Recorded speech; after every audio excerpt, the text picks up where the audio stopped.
오늘 은혜 받으실 하나님 말씀 봅니다. 요한복음 3장 22절로 30절입니다. 우리 신약 성경 146페이지고요. 주보를 참조하셔도 좋습니다.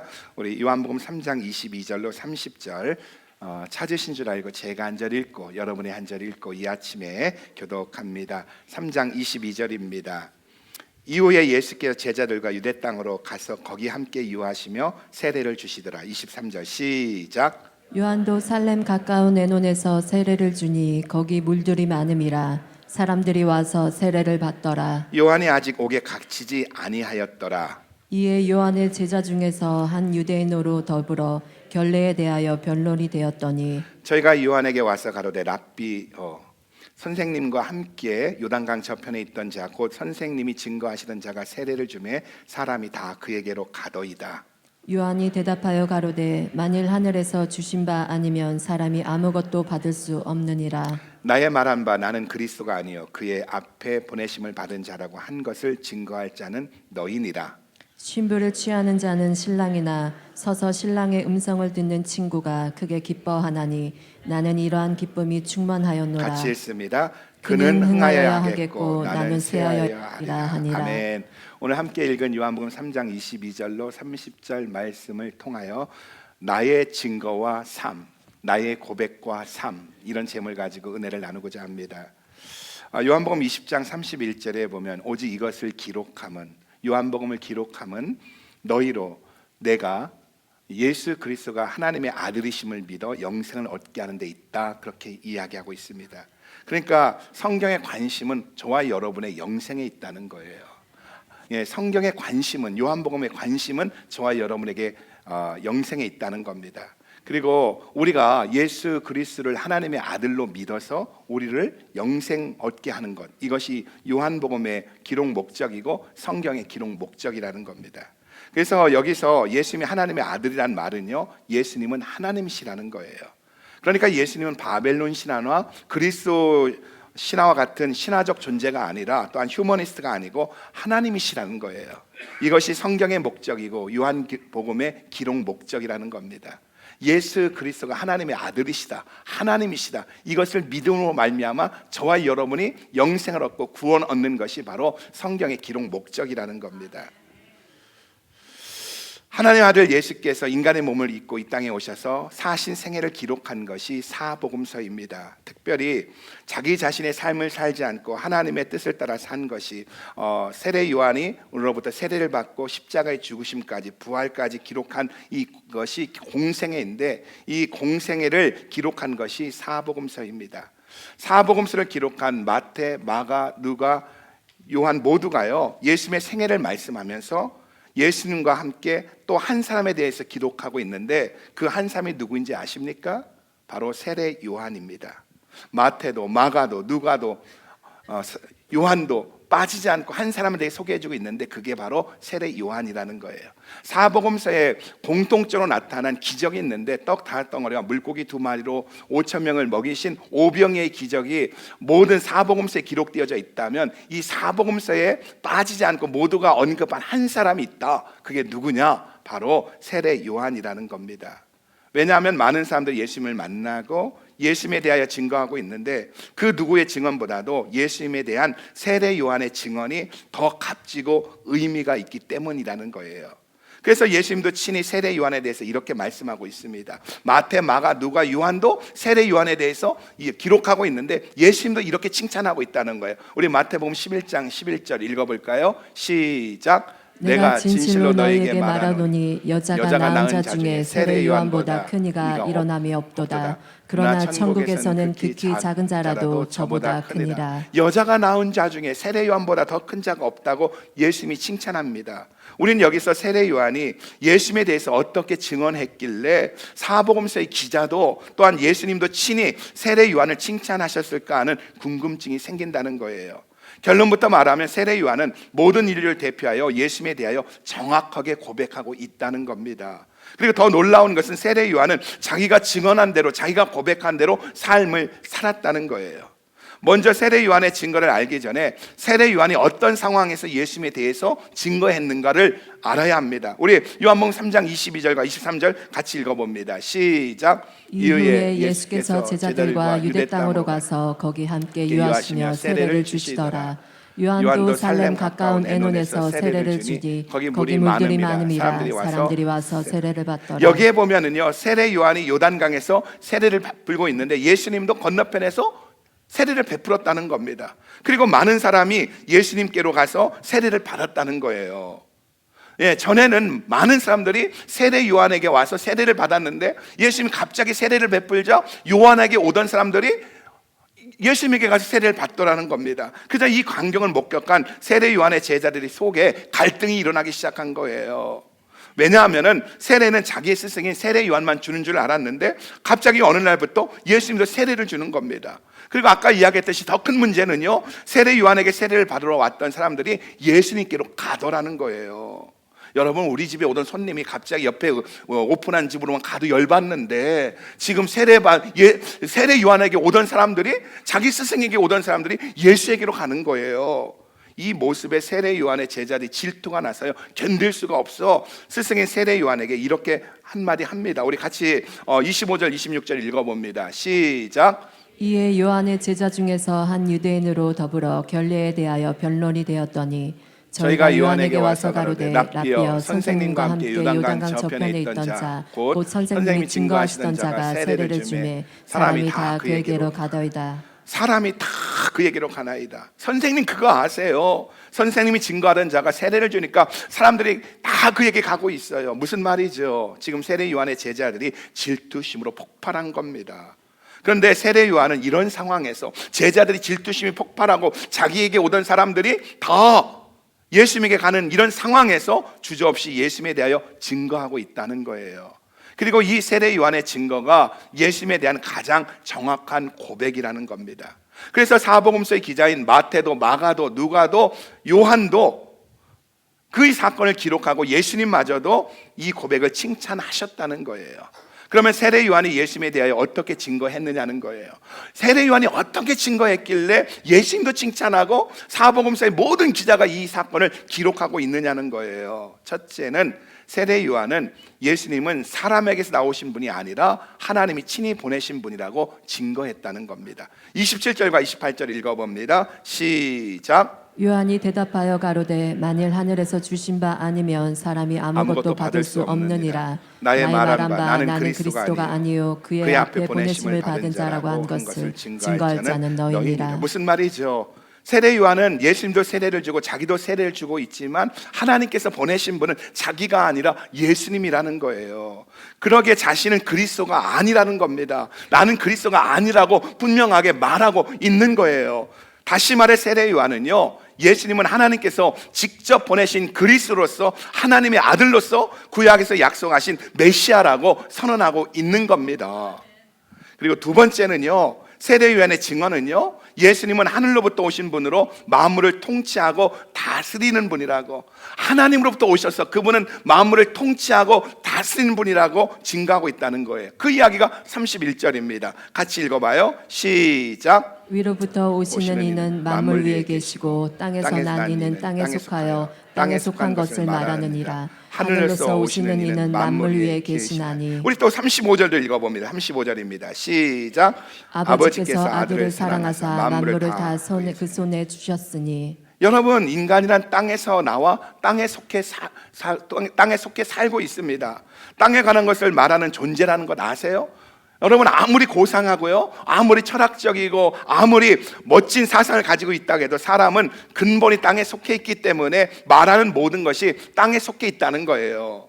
그러나 예수님은 하나님의 아들이시고 하나님께서 보내신 그리스도로서 하늘에 속한 분으로서 우리와 같은 언어를 사용하고 있다 할지라도 그분은 하늘의 말씀을 하시며 만물을 다스리시고 만물을 통치하시는 만물 위에 계신 분이라고 세례 요한은 증거하고 있다는 거예요. 나와 똑같이 세례를 베풀고 있지만 저분은 만물을 다스리고 만물을 통치하시는 하늘에서 오신 분이라고, 그리스도라고 고백하고 있다는 겁니다. 세 번째로 세례 요한은요, 예수님은 하늘에서 보고 들은 것을 말씀하시는 분이라고 증거했다는 거예요. 32절 읽어봅니다. 시작. 그가 그 보고 들은 것을 증거하되 그의 증거를 받는 이가 없도다. 예수님께 완전한 사람으로 오셔서 우리와 같은 인간의 언어로 말씀하시는 것 같지만 우리의 언어와 예수님의 언어는 근본적으로 다르다는 거예요. 예수님은요, 하늘나라에서 보고 들은 것을 말씀하신다는 거예요. 그래서 예수님 자신도 나를 본 자가 하나님을 보았고 또한 나를 믿는 자가 하나님을 믿는다고 말씀하셨던 겁니다. 많은 분들이 성경을 읽다가 인생이 바뀌는 신비한 체험을 했다는 이야기를 많이 합니다. 어거스틴은요, 술 취함과 방탕함으로 살아가다가 어느 날 술 취함과 방탕함 속에 있고 그날도 앞을 모르면서 술 취함과 방탕함 가운데 있는데 어디서 갑자기 들려온 한 소녀의 이야기, 로마서 13장의 이야기, 육신의 정욕을 만족시키려 하지 말고 주 예수로 옷 입어라, 주 예수로 옷 입어라 하는 이 한마디 음성을 듣고 회개하고 자복하고 결국은 성인이 되어졌습니다. 마르틴 루터도요, 나트란 성당에서 대리석으로 된 28개의 계단을 무릎으로 기어 올라가면서 고난을 통하여 고통을 통하여 의로워지려고 했던 그에게 로마서 1장 17절 오직 의인은 믿음으로 말미암아 살리라는 이 음성을 듣고요, 그가 벌떡 일어나 이 고난으로 고통으로 의인이 되는 것이 아니라 예수를 믿음으로 구원받는다는 사실을 알고요, 종교개혁을 일으켰다는 거예요. 우리 교회에 다녔던 어느 자매 이야기입니다. 어느 날 갑자기 병원에 갔더니 의사 그러는 겁니다. 급성 간 경화로 일주일도 못 산다는 거예요. 이 진도가 일주일도 못 산다는 거예요. 그리고 저녁에 되어서는요 5일도 못 산다는 거예요. 다음 날은 3일도 못 산다는 겁니다. 이 소식을 듣고 병원에 갔습니다. 그랬는데 그 자매가 그럽니다. 눈만 껌뻑껌뻑거리면서 두려움에 쌓여 있는 겁니다. 그래서 제가 그랬어요. 자매님, 살고 싶으세요? 그땐 살고 싶대요. 그러면 제가 말한 대로 하시겠어요? 하겠대요. 그래서 제가 이사야서 53장 5절 저가 채찍에 맞음으로, 예수가 채찍에 맞음으로 나음을 입었다는 그 말 성경 구절을 적어주면서 살고 싶으면 하루에 1000번씩 2000번씩 이 말씀을 외우고 선포하라고 그랬습니다. 그래서 그 자매가 그렇게 저가 채찍에 맞음으로 나음을 입었다, 저가 채찍에 맞음으로 나음을 입었다는 말을 고백을 하면서 이제 코마 상태로 들어갔습니다. 근데 코마 상태가 되어지니까 그 도너가 받을 수 있는 1순위로 올라간다고 해요. 그래서 그 자매가 잘은 모르겠지만 달라스 어디에서 사고 난 어떤 사람의 그 도너를 받게 되어진 겁니다. 그래서 간 이식 수술을 했어요. 그리고 간 이식 수술을 끝내고 3일 만에 깨어나고 그래서 신방을 했습니다. 제가 그 자매를 보면서 그랬어요. 고맙다고, 살아나주어 너무 고맙다고. 그랬더니 그 자매가 엉엉 울면서 고맙긴요 하면서 하는 말이, 자기는 아무것도 모르겠대요. 자기 육체에 어떤 일이 있었는지 모르겠대요. 그러나 자기가 그 3일 동안 계속 본 것은 자기를 위해서, 자기의 죄 때문에, 자기의 질병 때문에 채찍질 당하는 예수님만 보았다는 거예요. 그러면 울며 그러는 거예요. 예수님이 나 때문에 채찍에 맞으셨어요. 그리고 그 자매가 회복된 줄 믿으시기 바랍니다. 이와 같이 우리 주위에는요, 말씀을 통해 신비한 체험을 경험한 사람들이 많이 있다는 거예요. 여러분, 왜 그런지 아세요? 성경은 예수 그리스도의 말씀이고 예수님의 말씀 안에는 하늘의 언어로 생명이 있고요, 능력이 있고요, 구원이 있기 때문인 줄 믿으시기 바랍니다. 그래서 예수님의 말씀을 듣고 읽을 때마다 변화받고 새로워지는 것을 경험하게 된다는 겁니다. 그러니까 예수님의 말씀에 귀신이 떠나고 파도가 잠잠해지고 병이 낫고 죽은 자가 일어나는 기적이 나타나는 까닭은요, 예수님의 말씀은 하늘의 언어, 즉 하나님의 언어이기 때문인 줄 믿으시기 바랍니다. 그래서 세례 요한은요, 예수님은 하늘에서 보고 들은 것을 말씀하시는 분이라고 증거하고 있다는 거예요. 네 번째로 세례 요한은 예수님은 하나님으로부터 성령을 한량없이 받으신 분이라고 증거하고 있다는 거예요. 우리 33절과 34절 읽어봅니다. 시작. 그의 증거를 받는 이는 하나님을 참되시다 하며 인쳤느니라. 하나님이 보내신 이는 하나님의 말씀을 하나니 이는 하나님이 성령을 한량없이 주심이니라. 사람들은 예수님의 증거에 두 가지로 반응합니다. 예수님의 말씀에 두 가지로 반응합니다. 하나는 하나님을 믿게 되는 것이고, 또 하나는요, 하나님을 머리로만 이해하고 만다는 거예요. 다시 말해 지식으로만 이해하려고 한다는 겁니다. 여러분, 하나님의 가슴으로 믿는 것과 머리로 아는 것에는 하늘과 땅 차이가 있는 것 아세요? 머리 신앙에는요, 아무 일도 일어나지 않는다는 거예요. 교회를 5년 10년 다녔어도 그냥 이해하는 정도로 머리 신앙에는 아무 일도 일어나지 않는다는 거예요. 그러나 가슴의 신앙이 되고 체험의 신앙이 될 때 하늘의 역사가 일어나고 기적이 일어나는 줄 믿으시기 바랍니다. 그래서 우리는요, 머리 신앙을 가슴 신앙으로 이끄시는 분이 계신데 그분이 누군지 아세요? 성령님인 줄 믿으시기 바랍니다. 여러분, 생각에는 두 가지 생각이 있다는 것 알잖아요.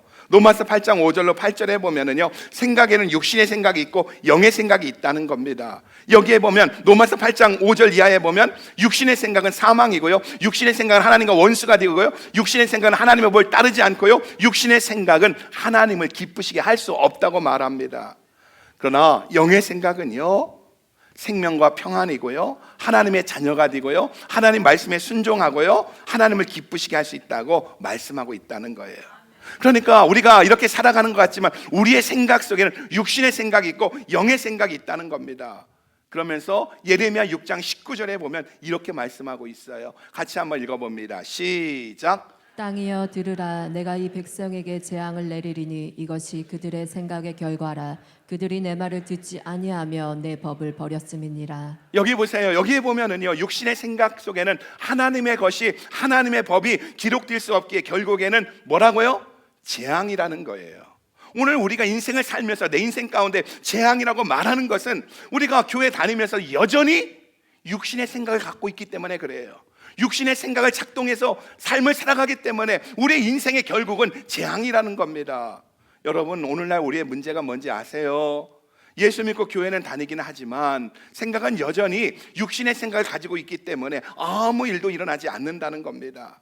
그러니까 예수 믿는다는 것이 무엇이냐 하면은요, 예수 믿는 것은 교회에 왔다 갔다 하는 것이 예수 믿는 것이 아니라 하나님의 성령을 받아 육신의 생각이 영의 생각으로 바뀌어져야 한다는 거예요.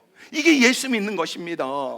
그래서 히브리 기자는 히브리서 10장 16절에 성령님이 하나님의 법을 저희 생각에 기록한다 이렇게 이야기합니다. 육신의 생각이기 때문에 우리 삶에 재앙이 다가왔다는 거예요.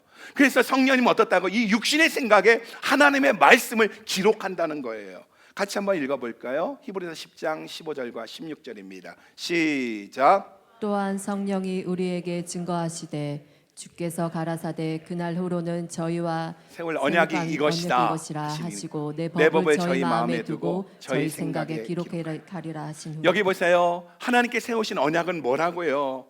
예, 우리의 생각 속에 하나님의 말씀을 기록한다는 거예요. 육신의 생각이 사망이고 육신의 생각이 하나님과 원수가 되고 육신의 생각이 하나님의 법에 굴복치 않고 육신의 생각 때문에 하나님을 기쁘시게 할 수 없는, 그래서 우리의 삶이 재앙인데, 이런 육신의 생각에 하나님의 말씀, 하늘의 음성, 하나님의 말씀을 기록하여 영의 생각으로 바꿔주시는 분이 누구시라고요? 성령님인 줄 믿으시기 바랍니다. 그런데 오늘 세례 요한은요, 예수님도 하나님으로부터 성령을 한량없이 받으신 분이라고 증거하고 있다는 거예요. 다시 말해 예수님은 성령으로 나시고 예수님이 세례를 받으실 때 하늘에서 성령이 비둘기같이 임하심으로 성령 충만을 받으셨다는 거예요. 그리고 성령 충만으로 말씀하시고 성령 충만으로 사역하시고 기적을 행하셨다는 겁니다. 여러분, 하늘에서 오시고요, 하늘의 말씀을, 하늘의 언어를 말씀하시는 예수님도 성령 충만으로 말씀하시고 성령으로 사역하셨는데 우리는 어떻게 해야 하겠느냐는 거예요. 우리 또한 성령 충만할 때 예수님을 체험하고 예수님을 담고 하늘의 언어를 말하게 되는 줄 믿으시기 바랍니다. 세례 요한은 그분은 하늘에서 오신 분이고 하늘의 언어를 말하시지만 그럼에도 하나님으로부터 성령의 충만함을 받으셔서 사역을 했다, 이렇게 고백하고 있는 거예요. 그리고 다섯 번째는요, 예수님이 믿는 자들에게 영생을 주는 분이다, 이렇게 이야기합니다. 36절 읽어봅니다. 시작. 아들을 믿는 자는 영생이 있고 아들을 순종치 아니하는 자는 영생을 보지 못하고 도리어 하나님의 진노가 그 위에 머물러 있느니라. 예수님은 믿는 자들에게 영생을 주시지만 믿지 않는 자들에게 영생을 감추시고 대신 심판과 진노를 주신다는 겁니다. 이와 같은 증거가, 세례 요한의 이와 같은 증거가 예수님은 하나님이 보내신 자로 만물을 다스리고 통치하신다. 예수님은 하늘에서 보고 들은 것을 말씀하신다. 예수님은 하나님으로부터 성령을 한량없이 받으신 분이시다. 예수님은 믿는 자에게 영생을 주신다는 이 세례 요한의 증거가 하나님의 뜻과 마음을 관통하는 고백이었기에 사복음서의 기록자인 마태도 마가도 누가도 요한도 기록해 놓고, 또한 예수님도 여자가 낳은 자 중에 세례 요한보다 큰 이가 없다고 칭찬하셨다는 거예요. 그리고 더 놀라운 것은요, 세례 요한은 자기가 증거한 증거대로 삶을 살았다는 겁니다.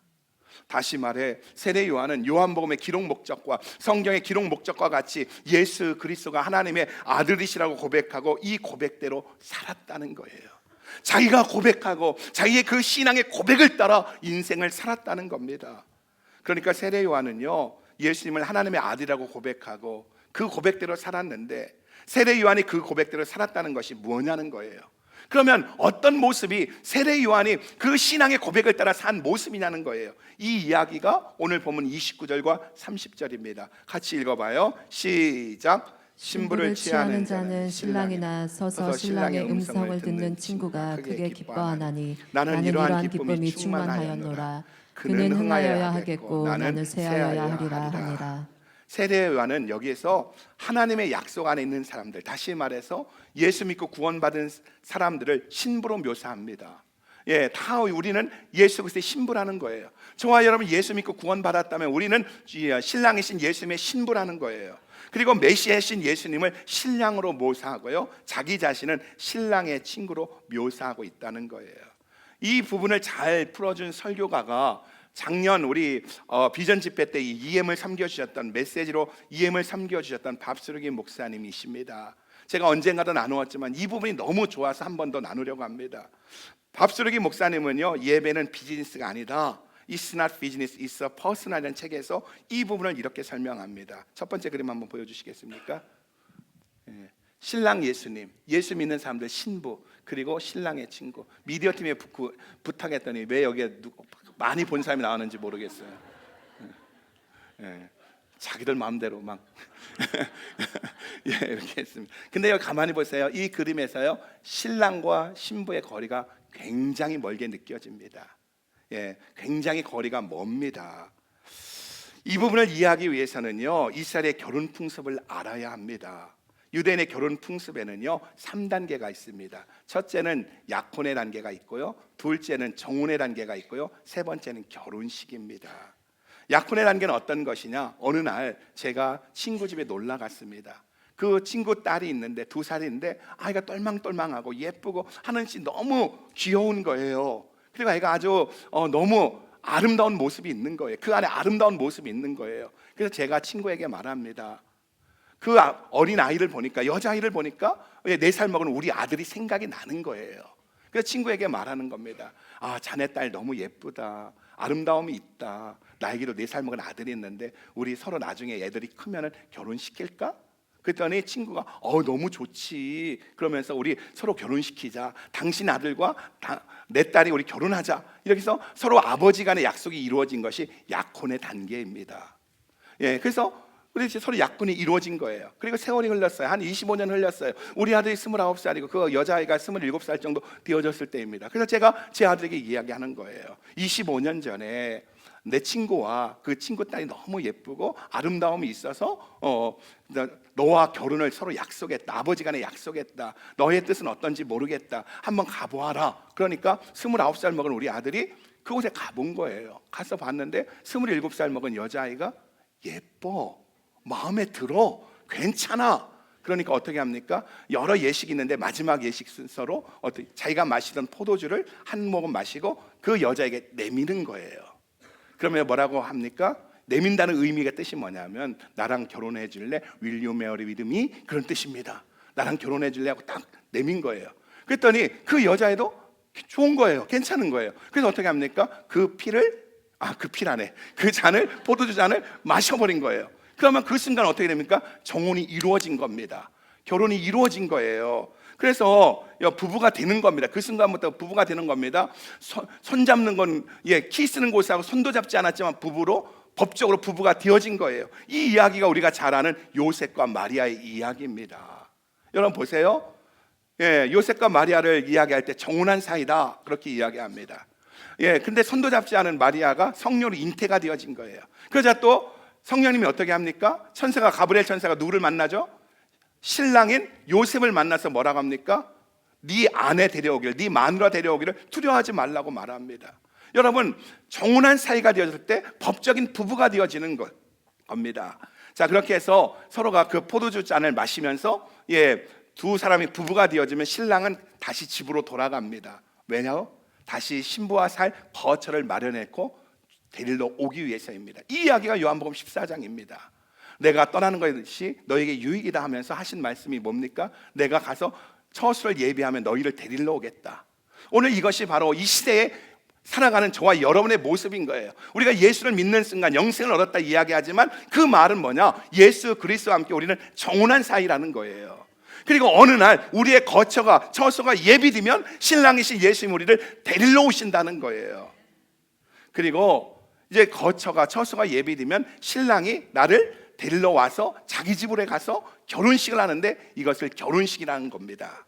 이와 같이 유대인의 결혼 풍습에는 약혼의 단계가 있고 정혼의 단계가 있고 결혼식의 단계가 있습니다. 지금 정혼의 단계입니다. 그래서 어떻게 합니까? 신랑이 처소를 예배하러 갔기 때문에 신부와 신랑 사이가 거리가 멀게 느껴지는 거예요.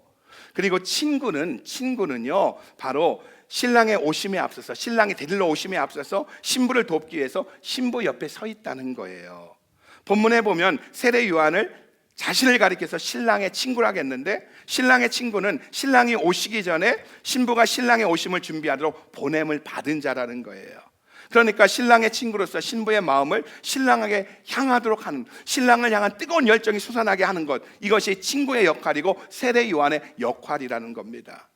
신부가 신랑을 기다림에 있어서 그 기다림의 시간이 멀어지면, 처소를 예배하러 갔는데 1개월이 지나고 2개월이 지나고 1년이 지나고 그런데도 아직 오시지 않으면 어떻습니까? 신부의 마음에 상심이 찾아옵니다. 절망이 찾아온다는 거예요. 다른 것에 눈을 돌릴 수밖에 없다는 거예요. 처음엔 정혼하고 오실 신랑만 바라보며 낮에나 밤에나 눈물 머금고 당신만을 사랑합니다 했는데 1년이 지나고 2년이 지나고 이렇게 지나도 안 오면 어떻게 합니까? 다시 세상의 눈에 나 이 말 조심해야 하는데 샤넬백에 더 관심을 갖고 세상에 더 관심을 갖게 된다는 거예요. 이런 신부가 다시 이 샤넬백에서 세상의 것에서 눈을 돌이켜서 신랑을 보도록, 신랑만에게 마음을 쏟게 하도록 돕는 사람이 누구나? 친구의 역할이라는 거예요. 그녀에게 신랑에 대한 기대감을 심어주는 것이 바로 친구의 역할이라는 거예요. 두 번째 그림 부탁합니다. 자, 여기 보면은요, 1번을 보면 어떻습니까? 신랑과 신부를 연결했습니다. 왜냐하면은요, 세례 요한의 고백처럼 신부를 취하는 자는 신랑이기 때문에 그래요. 여기서 신랑이 신부를 취한다는 것은요, 신부는 신랑의 소유라는 거예요. 그러니까 신부에게 약속된 사람은요, 오직 한 사람, 신랑뿐이라는 거예요. 신부를 사랑한 사람도 신랑 한 사람뿐이라는 겁니다. 다시 말해 신랑은 신부의 모든 것을 소유한 분이라는 것, 그 의미를 가지고 연결시킨 거예요. 신부의 마음도, 신부의 사랑도, 신부의 헌신도 모든 것이 신랑의 것이라는 거예요. 자, 그러면서 2번을 보면은요, 신랑과 친구를 연결했습니다. 그러니까 친구는요, 신부의 친구가 아니라 신랑의 친구라는 거예요. 다시 말해 친구에게 있어서 가장 중요한 관계는 신랑과의 관계이지 신부와의 관계가 아니라는 거예요. 그러니까 신랑 친구가 보이는 충성심은 누구를 향한 충성심이어야 됩니까? 신랑을 향한 충성심이어야 한다는 거예요. 신랑 친구에게 있어서 가장 중요한 관심사는 신부의 기대에 부응하는 것이 아니라 누구의 기대에 부응해야 된다고요? 신랑이라는 거예요. 신랑의 기대와 열망에 부응하는 것이 친구의 역할이라는 겁니다. 그리고 3번을 보면은요, 친구를 신부와 연결시키지 않고 신랑과 신부의 관계, 이 선회에 연결시킨 것을 놓치시면 이것을 보아야 됩니다. 여러분, 이것은요, 신랑 친구가 신부와 직접 관계를 맺기 위하여 노력하지 않는다는 것을 보여주기 위해서라는 거예요. 그러니까 친구가 해야 할 일은 오직 하나라는 겁니다. 그것은 신랑과 신부의 관계가 더 친밀해지기 위해서 노력해야 된다는 거예요. 그러니까 신부는 신부 곁에서 신랑 대신 주님의 아름다움을, 신실함을 상기시키고요, 신랑이 가지고 있는 온화함을, 사랑을 극찬함으로써 신부의 눈에 신랑에 대한 열망이 가득하게 해야 한다는 거예요. 다시 말해, 더 쉽게 말하면 신부는요, 신부를 내 사람 만들려고 말하는 것이 아니라, 모든 사역과 모든 것이 이 신부를 내 사람 만들려고 하는 것이 아니라, 바로 신랑이신 예수님과 신부가 더 연합되어지고, 신부가 신랑을 향한 사랑의 마음을, 신랑을 향한 그 뜨거운 열정이 회복되어지도록 돕는, 이 관계에 돕는 것이 친구의 역할이라는 거예요. 자, 여러분 여기서 눈치챘겠지만요, 우리는요, 예수 믿는 우리는요, 이중적인 관계를 가지고 있습니다. 예수님과의 관계에서는 우린 신부입니다. 예수 믿는 저와 여러분 모두는 신부입니다. 예수님의 신부입니다. 그리고 예수 믿는 다른 성도님들과 관계에서는요, 신랑의 친구라는 거예요. 오늘 나는요, 예수님의 신부이며 동시에 내 옆에 앉아 있는, 같이 신앙생활하는 모든 지체들을 위한 신랑의 친구라는 거예요. 그러니까 우리는요, 신부의 정체성을 가지고 있으면서 동시에 다른 성도들을, 예수님의 신부들을 돕는 역할을 해야 한다는 겁니다. 그러니까 신랑의 친구라는 명칭은요, 신부를 섬기는 역할을 가리킴과 동시에 신랑의 친구로서 신부를 섬김에 있어서 신랑에 대한 충성심을, 그리고 또한 신랑을 향한 그 신뢰를 바탕으로 해야 한다는 거예요. 제가 1994년 12월 3일에 결혼을 했습니다. 제가 결혼식 날, 내가 이 여자와 결혼하면 이 여자가 나를 위해 아기 낳아주고, 또한 밥 해주고 빨래 해주고 청소해주고 또 사역을 도와주리라는 기대 때문에 결혼하지 않았습니다. 절대로 저는 그 여자의 배경을 보고, 제 아내의 배경을 보고 결혼하지 않았습니다. 제가 결혼한 오직 한 가지 이유는요, 사랑이었습니다. 사랑 때문에 결혼했습니다. 이 연사 믿어주세요. 저는 결혼하면 남편으로서 많은 책임도 따를 것이고, 또 제 아내가 저를 도와줄 것도 알았습니다. 그러나 그것 때문에 결혼하는 것이 아니라 핵심은 사랑이었습니다. 사랑 때문에 결혼했어요. 예수님도 마찬가지입니다. 예수님은 집안일을 도할 사람을 위해 십자가 위에서 죽으시지 않았다는 거예요.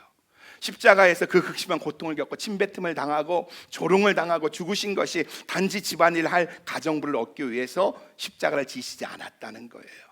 예수님이 십자가를 지신 것은 사랑 때문이라는 겁니다. 사랑하는 여인이고 신부인 우리를 구원하기 위해서 십자가를 지셨다는 거예요. 그러기에 예수님에게 있어서 십자가는요, 비즈니스가 아니라, 투자가 아니라 사랑이라는 거예요. 그러기에 예수님의 신부이며 동시에 신랑의 친구인 우리는요, 신랑을 위해 신부를 섬김에 있어서, 섬김은요, 신랑에 대한 사랑과 충성심에 근거해야 된다는 거예요. 오늘 우리가 내 옆에 있는 예수님의 신랑 대신 예수님의 신부들을 섬김에 있어서 그것은 다른 어떤 것이 아니라, 그 동기는 신랑이신 예수님을 향한 충성심에서, 신랑이신 그 예수님의 그 신실한 관계 속에서 이루어져야 한다는 거예요. 그래서 30절에 보면은 세례 요한은 이렇게 고백하고 있어요. 같이 한번 읽어봅니다. 시작. 그는 흥하여야 하겠고 나는 쇠하여야 하리라 하니라. 이것이 신랑에 대한, 신랑의 친구로서 세례 요한의 고백이라는 겁니다. 하지만 세례 요한이 처음부터 그랬던 건 아니에요. 처음부터 그는 흥하여야겠고 나는 쇠하여야 되겠다 했던 것이 아닙니다. 이런 고백을 할 수 있었던 것은요, 혹된 시련과 연단을 통하여 단련되었기 때문이라는 겁니다. 여러분, 그냥 사업가가 되는 건 쉬워요. 내 유익을 위해 돈 버는 거 쉽습니다. 내 자신을 위해 사역하고요, 교회 성장하는 것은 할 수 있습니다. 어제도 우리 교회에 정말 많은 분들이 와서 교회 청소를 했습니다. 얼마나 감사했는지. 저는 우리 남성교 회장님 밥 먹을 때만 와도 된다겠는데 청소할 때도 70명이고 밥 먹을 때도 70명이어서 얼마나 감사했는지 몰라요. 너무들 수고 많이 했어요. 여러분, 근데 나의 만족을 위해서요, 바자에서요 크로피쉬를 씻고요, 또한 삶을 수도 있고요, 또 누군가를 도왔다는 만족을 위해 봉사할 수도 있다는 거예요.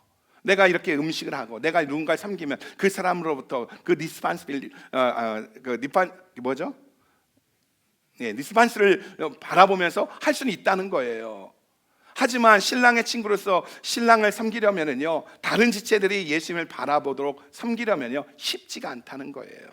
성숙이 필요하다는 거예요. 공로 의식 없이 나를 드러내지 않고 온전히 예수님을 섬기는 것은 쉽지가 않다는 겁니다. 그래서 하나님은 어떻게 해요? 세례 요한을 광야로 보냈던 겁니다. 하나님은 세례 요한을요, 하나님의 마음에 합한 그릇으로 준비시키기 위해서 광야로 보냈다는 거예요.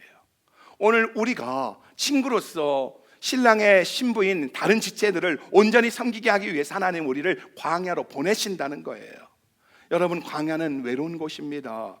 세례 요한은 광야에서 석청을 먹고요, 메뚜기를 먹어야 했고요, 낙타 가죽으로 추위를 이겨야 했습니다. 어떤 분이 그래요. 낙타 가죽에 때문에 못 피고 석청 꿀 먹고 메뚜기 먹고 보양식 먹고 진짜 좋았겠다. 여러분, 석청은요 원어로 보면 대추 야자 열매입니다. 대추 야자 열매가 떨어져서요 떼그로 굴러서 돌 속에 들어갑니다. 그 속에서 숙성되어지고 썩고 반복되어지면서 그것이 단맛을 내기 시작하는데, 이것이 바로 석청이라는 겁니다. 그리고요, 메뚜기는요 헬라어로 아브로인데 쥐엄나무 열매입니다. 탕자의 비유에 돼지가 먹던 쥐엄나무 열매, 가난과 배고픔을 상징합니다. 그러니까 하나님은 외로운 광야로 세례 요한을 보내서 그곳에서 가난과 배고픔의 시간을 보내게 했다는 거예요. 하나님은 세례 요한이 외롭고 가난하고 힘든 광야를 통해서요, 그가 큰 사업체를 이루고 사업 노하우를 배우거나 사역의 노하우를 배우거나 달변가가 되기를 원치 않으셨다는 거예요. 하나님의 의도는 뭐였다고요? 세례 요한을 광야로 보내신 의도가 뭐라고요?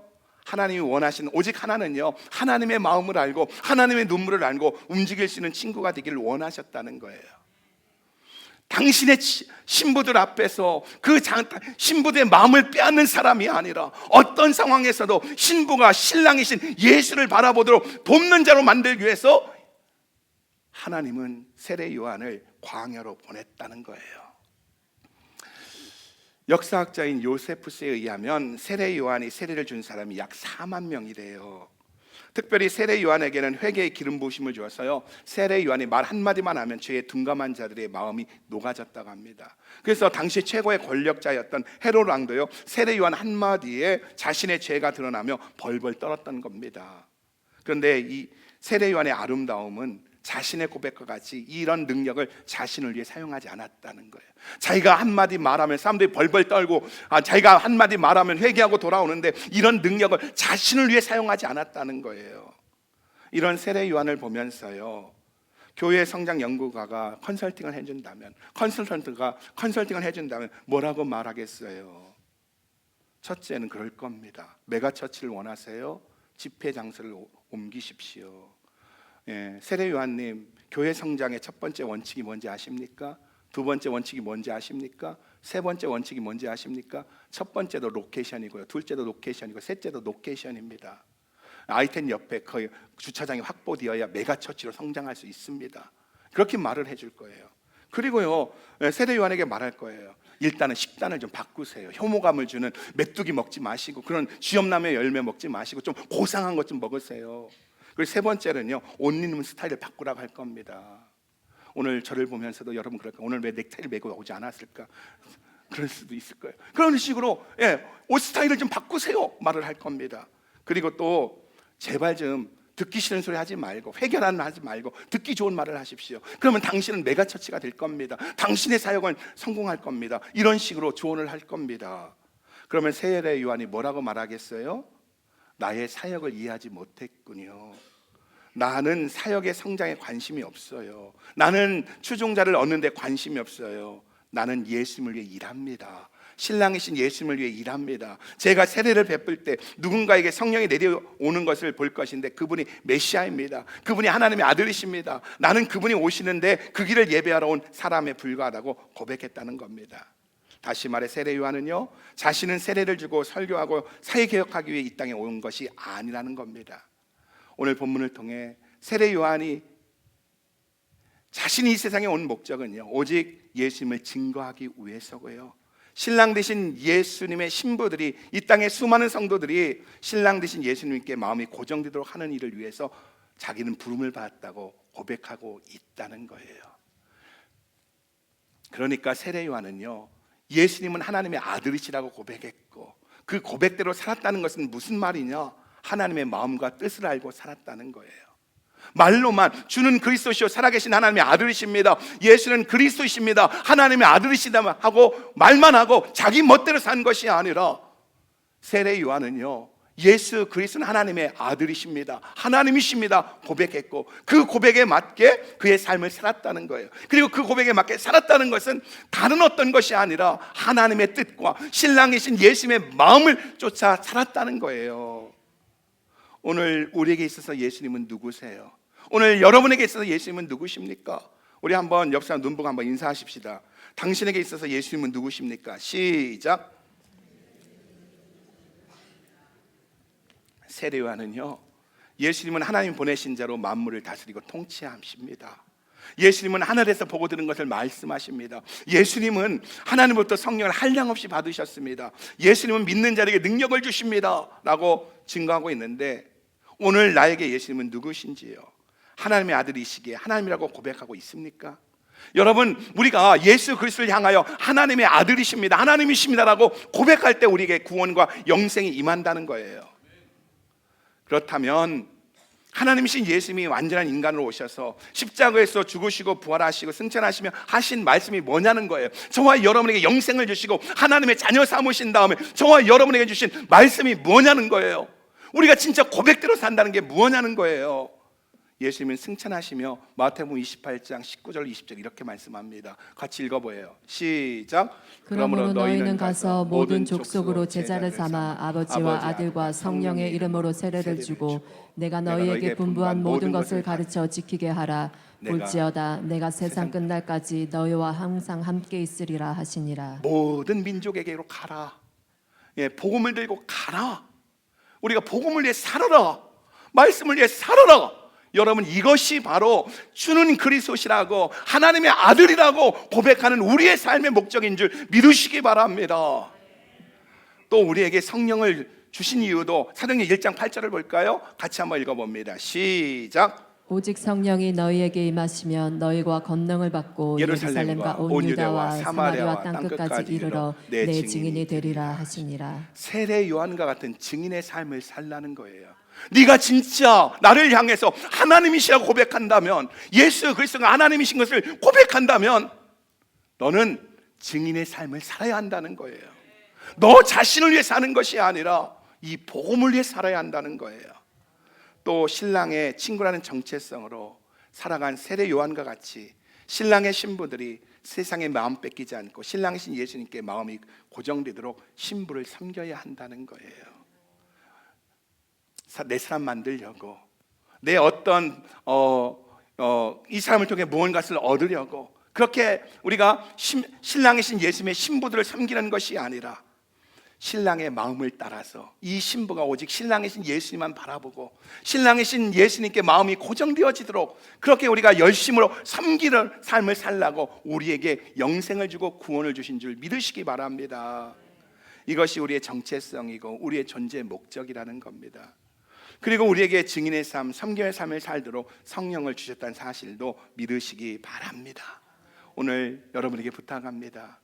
저는 우리 어떤 분과도 나누었지만은요, 제게 요즘 고민이 하나 있다면 그 첫 번째 고민은 무엇이냐면 여기서 함께 예배드리는 분들이 천국에 가서도 볼 수 있겠느냐는 거예요. 저는 한 분도 예외 없이 다 보고 싶어요. 우리 휴선 순복의 모든 성도인들이 천국에 올라가서 다 보고 싶어요. 그러기 위해서는 여러분, 예수 그리스도는 하나님의 아들이시라고, 하나님이시라고 믿으셔야 됩니다. 그리고 또한 우리의 삶이 이 땅에 하나님 나라를 만들기 위해서는 우리가 내 목적과 내 뜻을 위해 사는 것이 아니라 하나님의 마음과 하나님의 뜻에 우리의 삶을 들여서 정말로 복음을 위해 살아야 되고요. 또한 주위에 예수님의 신분인 사람들이 일어나도록, 부흥하도록, 성장하도록 섬기는 삶을 살아야 되는 줄 믿으시기 바랍니다. 절대로 여러분 내 사람 만들지 마세요.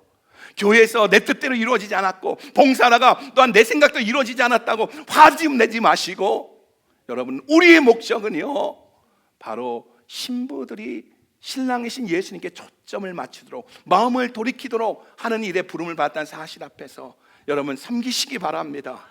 섬기시기 바랍니다.